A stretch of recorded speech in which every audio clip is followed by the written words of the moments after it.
Welcome to the Motherhood Alliance podcast, the podcast dedicated to empowering moms and families on their health and wellness journey. I'm Brittany Suttner. And I'm Andrea Rinkus. Together, we're here to explore holistic approaches that go beyond conventional medicine. Each week, we dive into topics that matter most to you. Everything from nutrition and mental health to alternative therapies and natural living. And whether you're a new mom navigating the early stages of parenthood or a seasoned pro looking for new ways to support your family's well-being, you're in the right place. Even better, all of our guests are local small business owners who you can actually talk to and work with. You can learn more about today's guest and connect with hundreds of other health and wellness professionals through our informative and easy-to-use directory at motherhoodalliance.com. Before we get started, keep in mind that this podcast is for informational and educational purposes only and is not a substitute for personal healthcare advice. Please consult your healthcare provider before making any changes based on the podcast content. Thank you for joining us on this journey. Are you ready to help your family thrive? Let's get started. Hi, we are Britt and Drea from motherhoodalliance.com, and we are excited to welcome you to a 4-episode series with Dr. Meagan Peeters Gebler, an Appleton-based physical therapist with an extensive background in pelvic health and perinatal care. Meagan holds a doctorate in physical therapy from Marquette University, is a certified strength and conditioning specialist, and has advanced certifications in pelvic health, including pregnancy and postpartum corrective exercise specialist and certified birth healing practitioner. Meagan's passion for health and wellness led her into physical therapy, and now her work is all about helping women understand their bodies, heal with compassion, and build a positive connection between mind and body. When Meagan is not helping women regain strength and confidence, Meagan enjoys triathlon training, running, gardening, and spending time with her family, including her husband, 7-year-old son, and their 2-year-old golden retriever. In our 4 episodes together, we explore numerous hot topics related to pelvic health, as well as how Meagan helps to empower women to understand and work with their bodies for lasting positive change. Let's dive into today's conversation. Hey everybody, welcome back. We are here back with Dr. Meagan Peeters Gebler. Welcome back. Thanks for having me. Yeah. In this episode, we're going to be diving into how to heal more fully from birth in less time. And we're going to be talking more about not just the physical aspect, but also the mental and emotional aspect. So I want to start out by kind of highlighting why you're a little bit different than maybe some other PTs that people may have heard about, because you do have some additional certifications and things like that, but you consider yourself a holistic physical therapist. What do you mean by that?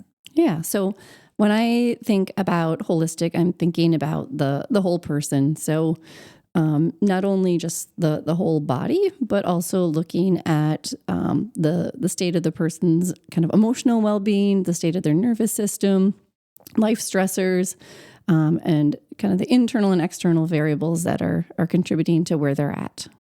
Okay.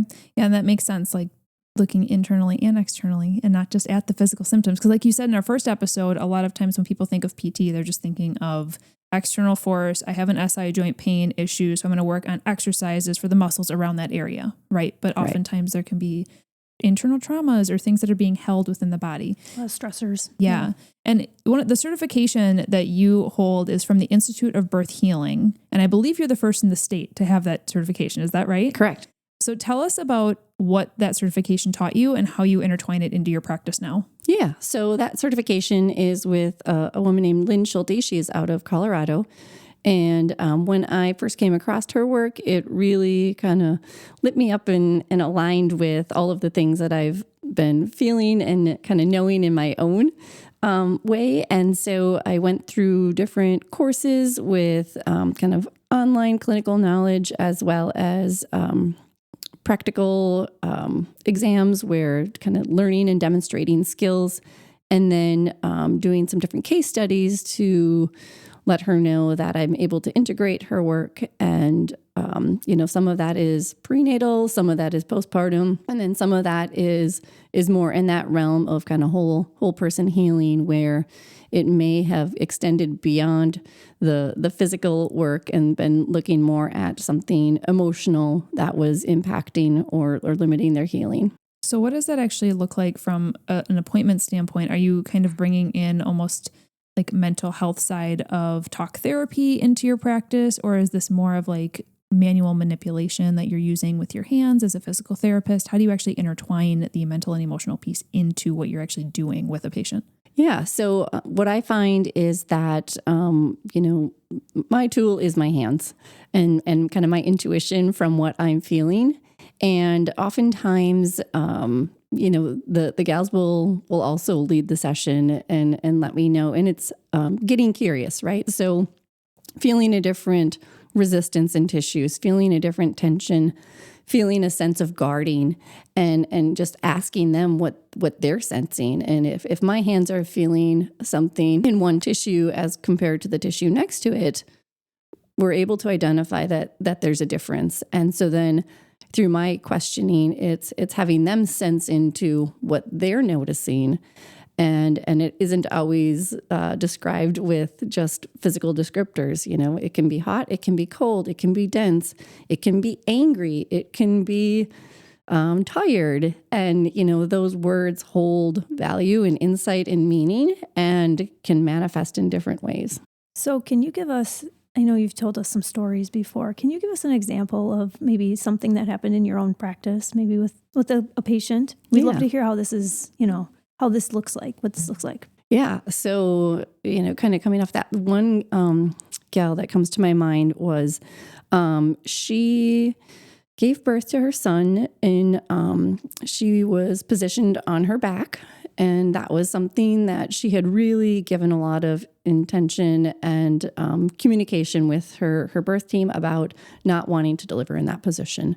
And despite that, she ended up delivering in that position. And her son, on the way through the vaginal canal, developed some shoulder dystocia and had a difficult delivery and ended up injuring his clavicle. And she had some very resistant pubic symphysis pain. And the left side of her pelvis just was very achy and sore. And despite all of the different things that we were looking at for alignment and flexibility and coordination, just weren't touching it.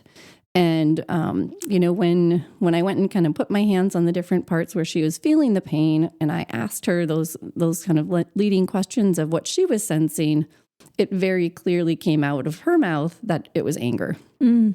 And she shared that she was really angry with her support person. She was really angry with her doula. She was very angry that she was in that position. And she felt as though that position was what led to the complications with her son. And so we worked on some different visualizations combined with my hands being on her body doing myofascial release techniques where she was able to kind of revisualize and reprocess her birth going a different way. And, the body doesn't really know the difference of space and time. So allowing her body to have an experience that was different, that felt safe to her, and kind of on her own terms, in her own speed, she was able to resolve and kind of let go of that holding pattern that she had in those tissues. And she was able to resolve that pain that was persisting and resisting all of the other treatment techniques, and it didn't come back. Wow. So that could you feel the tension kind of release too while you were going through all that? Definitely. Wow. Yeah, simultaneously. So I'll be feeling them and sharing some of what I'm feeling, but then also usually they will be kind of giving the play-by-play of what they're experiencing, and it usually is in line. That's incredible. Yeah. Wow. That is really neat that you're able to incorporate all of that. Do you help women with this emotional and mental aspect before birth as well? So during pregnancy? Yeah. I find that a lot of gals who have had their first birth be different than they anticipated, whether it was like an unplanned cesarean or different complications, really find value in kind of reestablishing the trust in their body, reestablishing the coordination, being able to feel into, when they are contracting or relaxing their pelvic floor muscles, is that actually happening? And then by getting the different feedback, they can trust that they're controlling their body or maneuvering their body in a way that is in line. And that insight can be really empowering and definitely change how they go into the next birth with a different level of confidence and awareness. Sure. Do you feel like, I guess I feel like every woman, when they are pregnant, they are constantly thinking about the birth experience. That 12 to, hopefully less than this, but 12 to 36-hour experience is what they dwell on for like 9 months, and they prepare for and they think about all the time. So I think that having that mental aspect into your practice is really important. But do you feel like during pregnancy, our stress state can also affect the baby? 100%. Yeah. How? Yeah. The way I describe it to my clients is that, what is physiologically circulating in you from a stress hormone respect, but then also from thoughts and feeling is definitely going to be absorbed by your baby. If you are, holding on to different fear or anxiety about the upcoming birth, that's going to change your stress hormones. And that's going to be the bath that your baby is bathing in during that pregnancy. So working on that nervous system regulation during pregnancy can definitely have a positive impact in your baby's overall stress level. And then also, post-birth, that baby is going to come into the world with a different level of stress response and have a different nervous system that can regulate in a different way. So what does the journey actually look like to work with someone like you? Obviously, you have a lot of benefit that you can bring women during pregnancy and postpartum, but let's just start with what would be the ideal plan if a woman is listening to this and she is trying to conceive or early in pregnancy? When should she start to see someone like you? How many visits would there be prenatally? And then postpartum wise, what do you kind of recommend?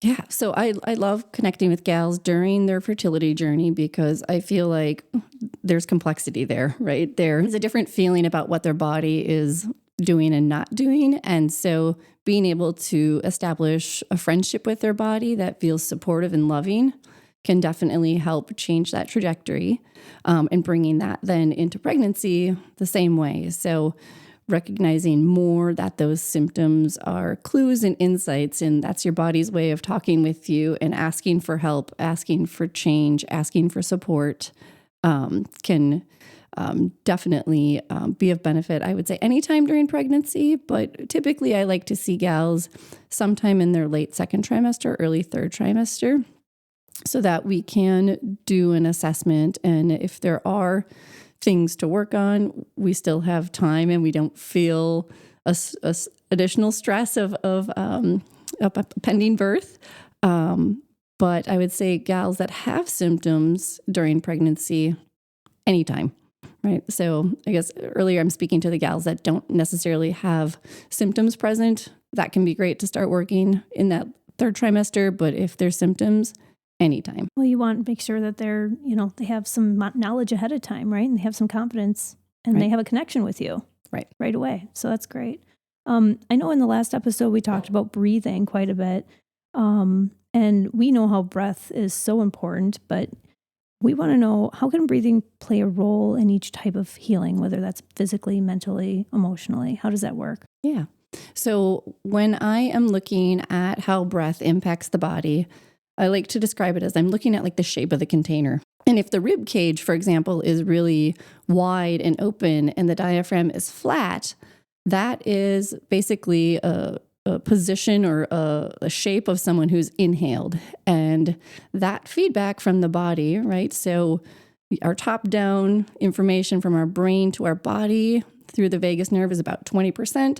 80% is body up.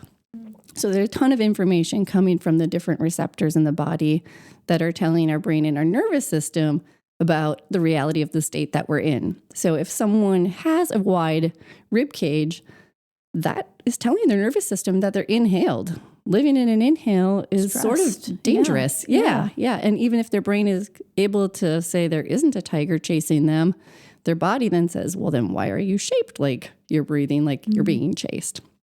And so we see those kind of mechanical restrictions then impact the nervous system and everything, else that connects to that. But the other piece of that equation is going back to that vagus nerve. If the rib cage isn't moving out to the side, we're not massaging that vagus nerve and regulating that nervous system. We're not supporting the lymphatic system and the GI system and the complexity of how that breath impacts all those other parts. How would a rib cage get wide in the first place? So growing a baby is a real good way. For every woman, yeah. typically?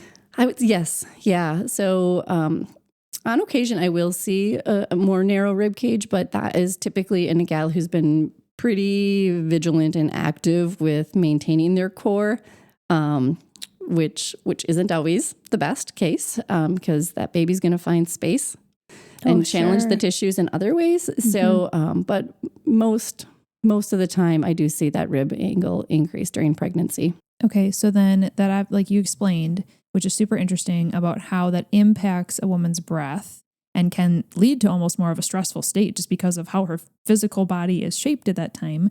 But then how do you help them reshape their ribs? Yeah, so typically that's something that I like to do on the first visit when I see gals postpartum, is helping correct that rib angle through different hands-on myofascial techniques where I am using the bones of the lower ribs, the diaphragm, but then also like the organs, the liver and the stomach to help restore a more balanced position and shape to that lower part of the container so that the diaphragm can just do its job.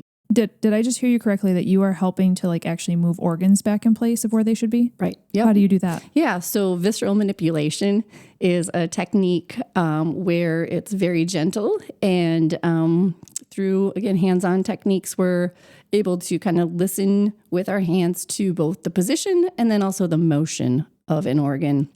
And we want balance. When something is in the right position, it can move freely and then it can function optimally. So do you see like results within the first appointment then too? Yeah. Yep. Yeah. Just this week I had a gal who we changed her rib angle by 18 degrees. Oh my goodness. In minutes. I mean, guys, this is like one appointment that you can get this resolved and you can start moving forward. That's amazing. And this goes back to our first episode of why we talked about why pelvic PT should just be a part of every woman's care plan, especially if you have a baby, because there have to be, a huge percentage of women walking out around right now with wide ribs because they never knew about it.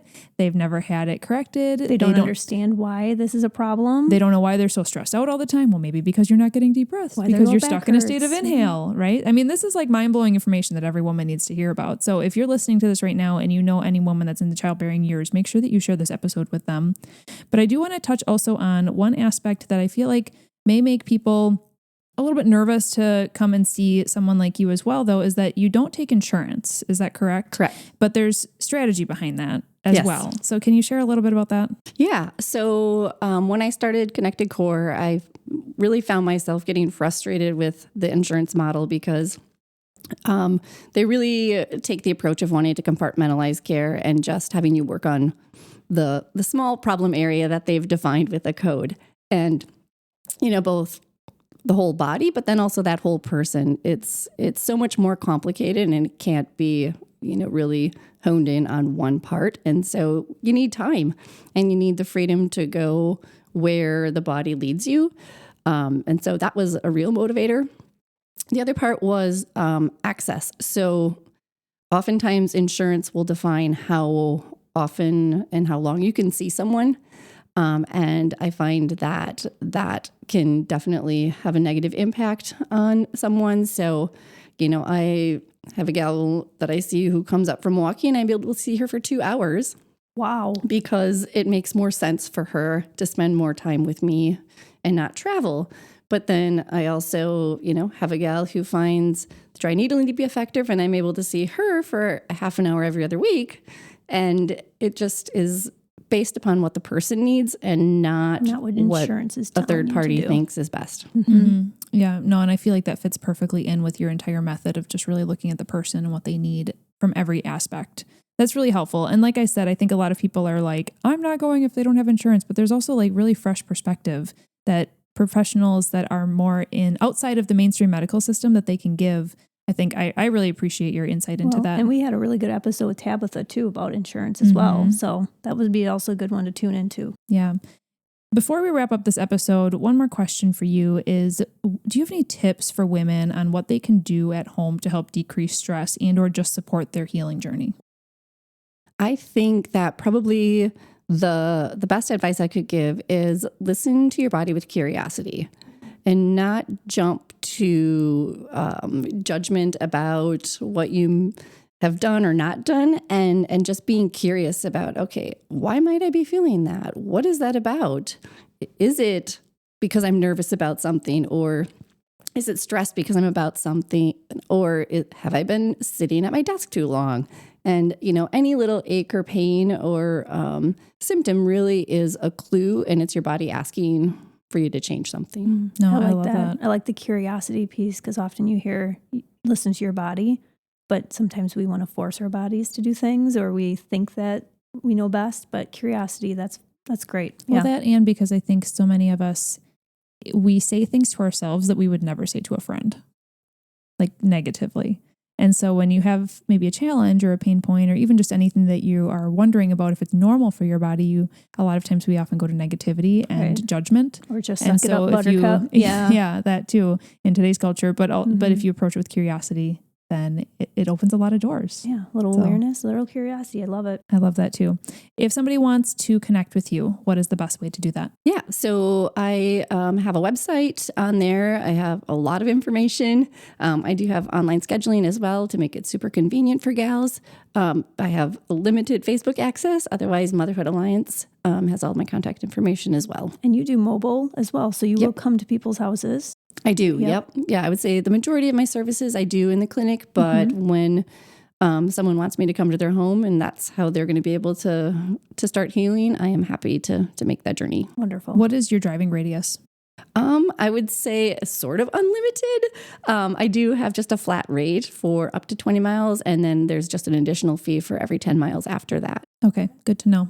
Thank you so much for being here, Meg, and we can't wait to continue with 2 more episodes with you. Thank you.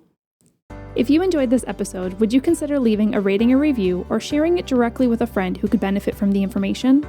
We know that you're a busy mom or caregiver, and our goal is to make your life easier by bringing tips and tricks directly from experts into your earbuds.